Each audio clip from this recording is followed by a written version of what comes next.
I have left the management of Mom's luggage to you. Mom said she feels lonely being alone, and my commute is tough. I thought about a solution, and I think the best thing is to have Mom come live here. So I've decided for us to live with Mom. The luggage will arrive on Saturday. So I'm counting on you to receive it. Suddenly, I received a phone call from my husband without any prior notice. There had been no consultation about this plan to live together. I haven't heard anything about this. It's troubling to have this living arrangement sprung on me like this. The spare room is practically a storeroom right now. How do you plan to handle this? Today is Tuesday, and I don't have any days off until Saturday, so there's no time to clean the room. As I objected, he said, "Don't worry, it's fine even in that state. That's why I'm asking you. Mom will head your way on Sunday. Please take care of everything." My husband was making unilateral decisions. I felt my heart growing colder.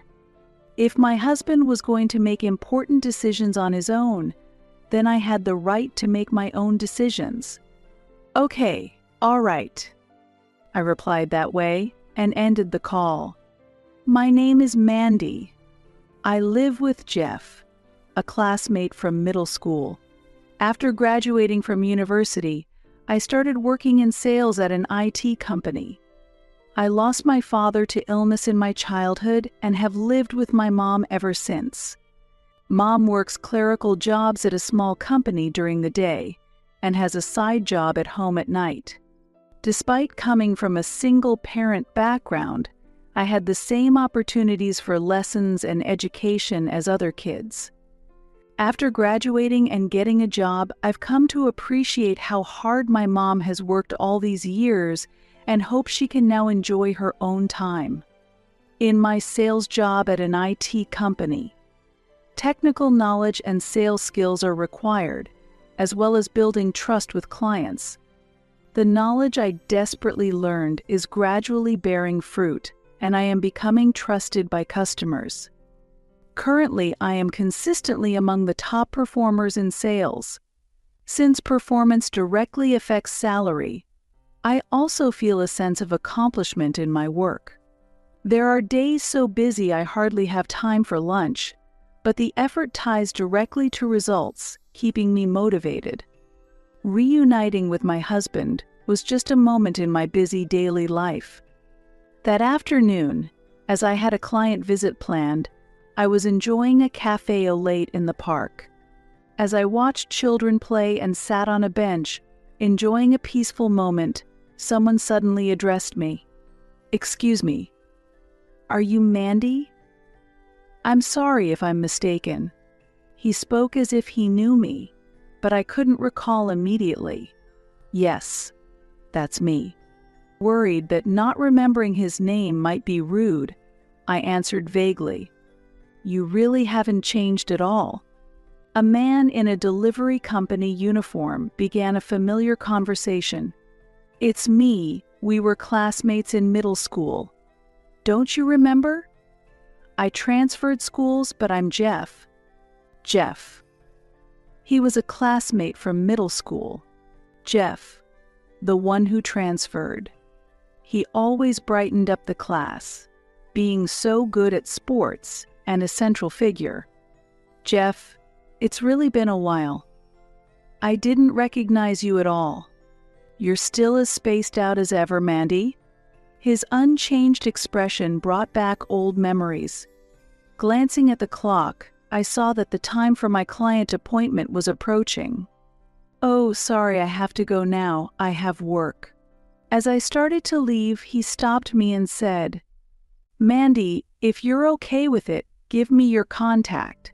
Let's go out for a meal when you have time." Surprisingly, I happily agreed and exchanged contact information with him. Then I hurried off to my client. That encounter led to us often dining together, growing closer, and eventually discussing marriage. Meeting my in-laws for the first time was a very nerve-wracking experience. His family consists of his father, a stay-at-home mom, and Jeff himself. After introducing myself, I presented a gift from a confectionery shop near my workplace. I hope you will be satisfied with these treats from a confectionery shop near my office. However, my mother-in-law frowned and replied, "We don't usually eat these." I apologized for the oversight right then. I should have checked beforehand.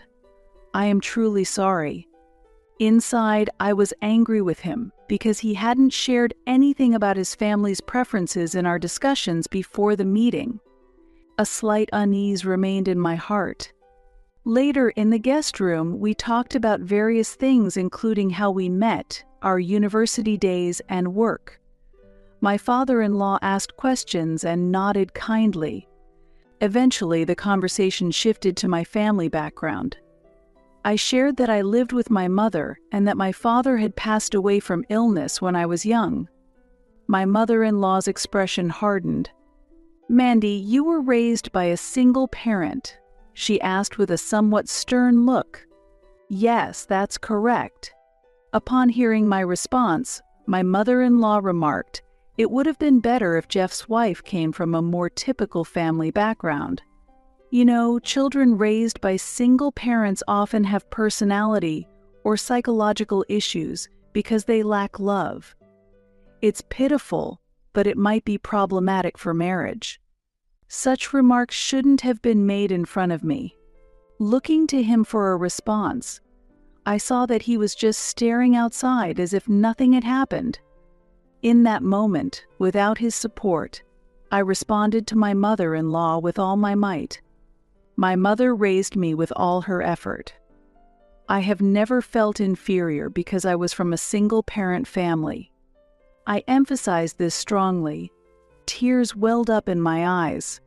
"Honey, that's quite rude, don't you think?" "That's a prejudice." Then, my father-in-law interjected. "There are many families with both parents where love is still lacking. Mandy has grown up to be such a wonderful person. What problems are you talking about?"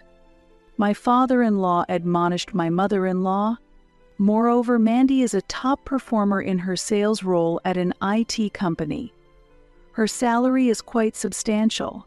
Jeff needs to keep up, haha." With that, my father-in-law eased the chilly atmosphere. As we were leaving, my father-in-law said to me, "Mandy, we will support you and Jeff. Families come in various forms, so please build your own unique family. Feel free to come to us anytime you need to talk." His words were incredibly comforting. Despite many uncertainties about the future, his words encouraged me, and I felt I could overcome them. We discussed and decided not to have a wedding ceremony. Instead, we planned a meal together with my in-laws, my mother, and my husband and me, 5 people in total. My father-in-law and my mother enjoyed a pleasant time throughout the meal.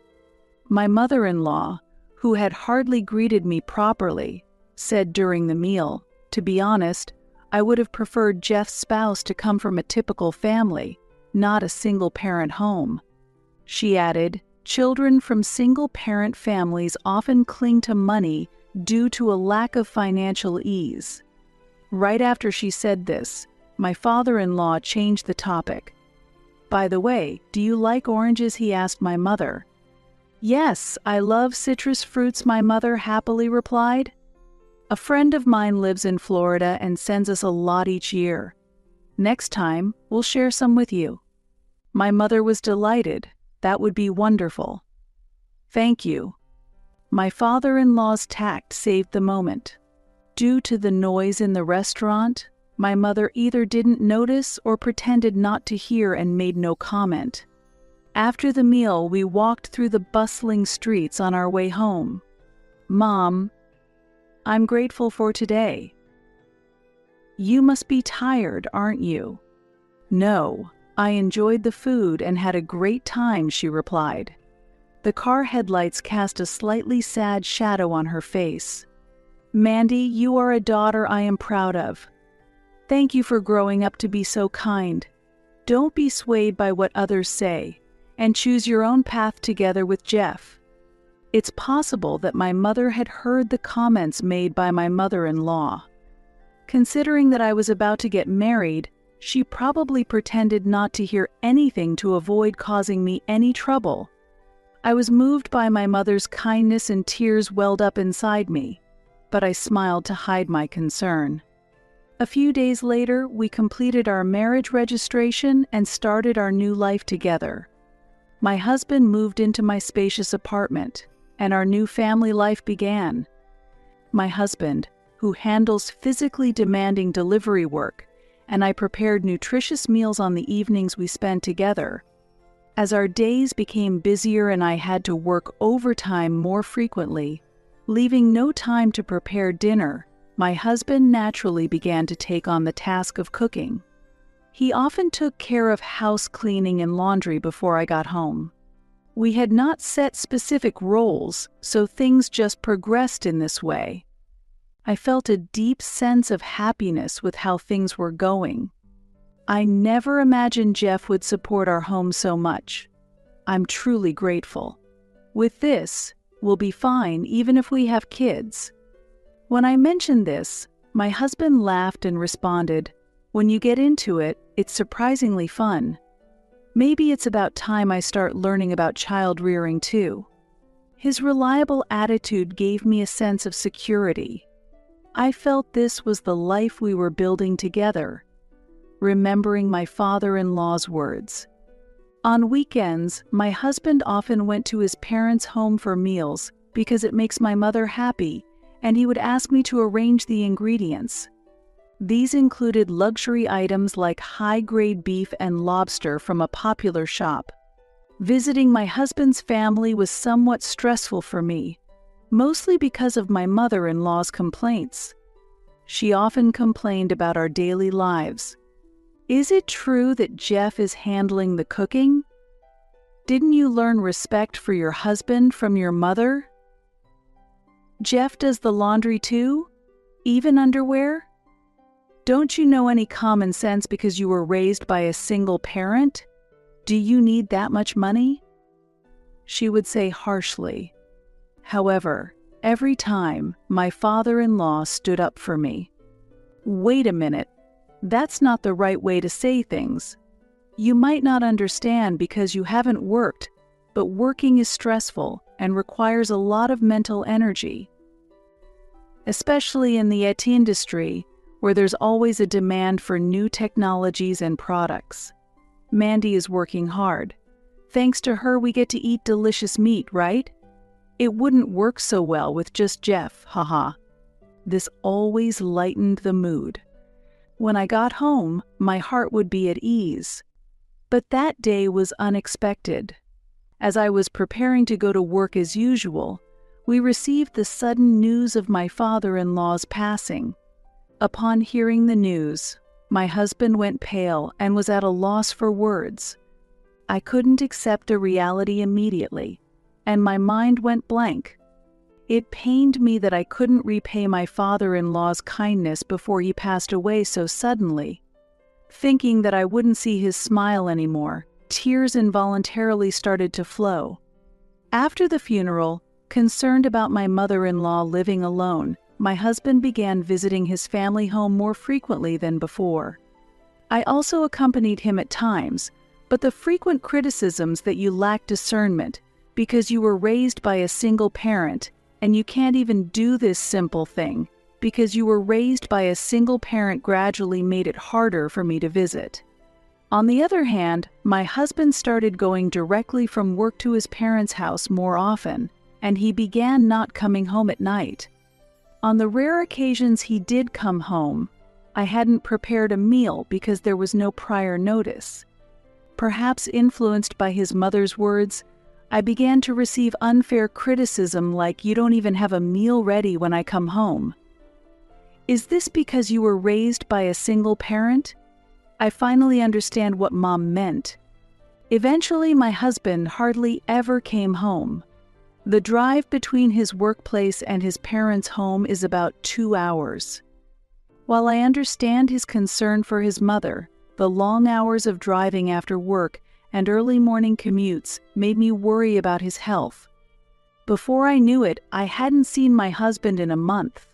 Then one day, when I returned home after a long time, I received a call from my husband.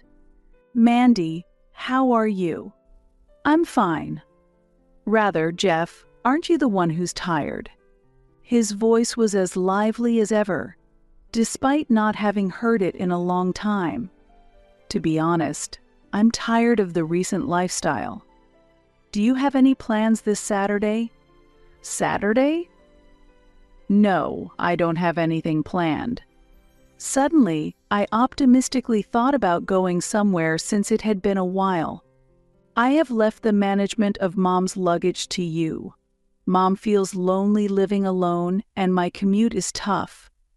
I thought about a solution, and I think the best option is to have Mom move over. So I've decided for us to live with Mom. The luggage will arrive on Saturday, so please take care of it." He didn't consult with me about this at all. "I haven't heard anything about this. It's troubling to have this living arrangement sprung on me like this. The spare room is practically a storeroom now. What do you plan to do about it? Today is Tuesday, and I don't have any days off until Saturday, so there's no time to clean the room." As I objected, he said, "Don't worry, it's fine even in that state. That's why I'm asking. Mom will head your way on Sunday. I'm really counting on you." Jeff's "it's okay" often isn't reliable. Does he even remember when we introduced ourselves for marriage? "Mom will be tired from the move, so I need you to help with organizing the luggage. I have a training and a business trip this Friday, and I plan to do some sightseeing with colleagues. I won't be back until next Monday, so I can't return home in the meantime. Please handle it." Leaving all the care of his mother to me while he goes sightseeing. I felt my feelings for him cooling down. If my husband can make decisions about living together on his own, I also have the right to make my own decisions. "Are you serious?" Despite my question, he hung up the call. Then, on the day the mother-in-law's luggage was to arrive, the doorbell rang and the delivery man asked, "Is this the right place for the luggage delivery? How much is there?" As the delivery man checked the manifest, he answered, "It seems to be a variety of sizes, but there are a total of 100 items." 100 items. That seems a bit much, but whatever. "It's fine. Just leave it anywhere." I had 2 delivery workers handle the 100 boxes, and then I left the apartment. While I was out walking, I received a call from my husband. "Mandy, has Mom's luggage arrived?" "Yes, there are 100 pieces. They're already in the room." The situation was extremely frustrating. It's always about his mother. He's a true mommy's boy.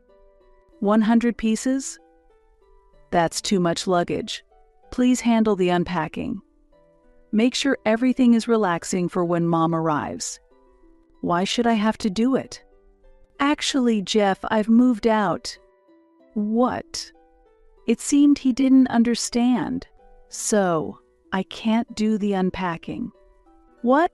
What about Mom? An elderly person can't unpack alone. Is that kind of selfishness allowed just because you were raised by a single parent? There it was again, the single parent comment. I couldn't stand his condescending attitude. Jeff, you were the one who unilaterally decided about your mom moving. That's why I moved on my own too. I no longer wanted to be with this family. Also, about your mom's luggage, I don't think it needs to be unpacked. What do you mean? There was panic in his voice. I've terminated the apartment lease at the end of this month, so moving is inevitable. Can your salary even cover the rent? Let's calm down and talk. What exactly is going on? My actions after making the decision were surprisingly quick. I ended the call with my husband on Tuesday, immediately called my mother to explain the situation, and the next day, I contacted several moving companies online for quotes and took short-term leave from work. The company with the best terms responded quickly, provided the necessary boxes, and I signed up for their service right away. The moving day was set for the following Thursday afternoon during the off-season. I started packing immediately, discarding unnecessary items from the room I had lived in for years. I packed all night and, after a short rest, resumed work at dawn. I managed to finish everything by the morning of the moving day. The rest of the work was left to the movers. The next day, I contacted the real estate office to complete the apartment vacating process. When I explained these past few days' actions to my husband, he was so shocked that he couldn't say anything. I seized the opportunity to continue speaking. Actually, I'm on my way back to my parents' house.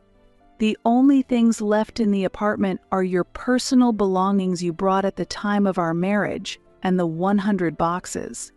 The newly arrived boxes haven't even been opened yet. So they can be returned as they are. I can no longer tolerate your excessive dependency on your mother. If you think a woman raised by a single parent is unsuitable as a wife, let's divorce as you wish. Please contact me through a lawyer for future matters. I'm about to board the train. So goodbye. My husband was shouting something on the other end of the phone, but I didn't care and ended the call. When I safely arrived at my parents' house, my mother welcomed me warmly. The next day, while enjoying a late breakfast with my mother, the doorbell rang. With a sense of dread, I answered it, and my husband pleaded, "Mandy, it was us who were wrong. Please hear us out." My husband continued knocking on the door forcefully.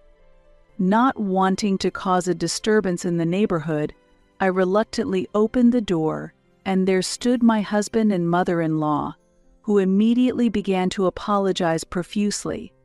"Mandy, we apologize for our actions. We didn't intend to make you suggest divorce. We humbly ask you to please reconsider." Both my husband and mother-in-law apologized as sincerely as they could. "Mandy, if you leave, it's the end for us. Please reconsider." Even with their pleas, I looked down on them coldly and declared, "It's too late. No matter how much you apologize, the hurt I felt won't heal. I've suffered from being labeled as someone raised by a single parent. You're just worried about losing my income because your own is too low, aren't you? I want nothing more to do with you two. Now, leave." They were frozen by my resolute words. "If you continue to stay here, I'll have to call the police." They left in haste, fearing the police. Our divorce was finalized swiftly after that.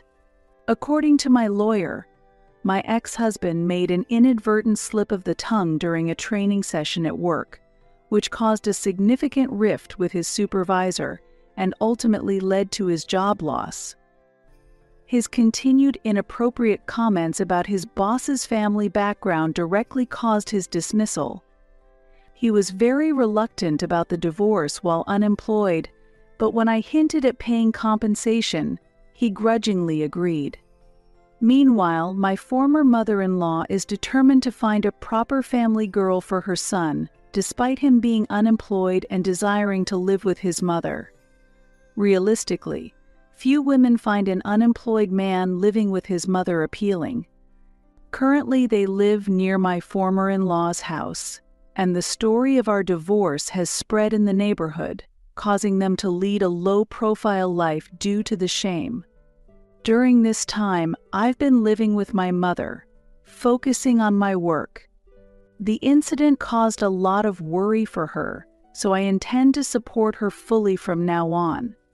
Another very important person to me is my late father-in-law. On the anniversary of his death, I visit his grave with coffee, his favorite drink during his lifetime. The grave is always unkempt, clearly neglected by my ex-husband and his family. They probably can't manage even that due to their hectic lives. In such circumstances, I carefully clean the grave, offer the coffee, and pray quietly.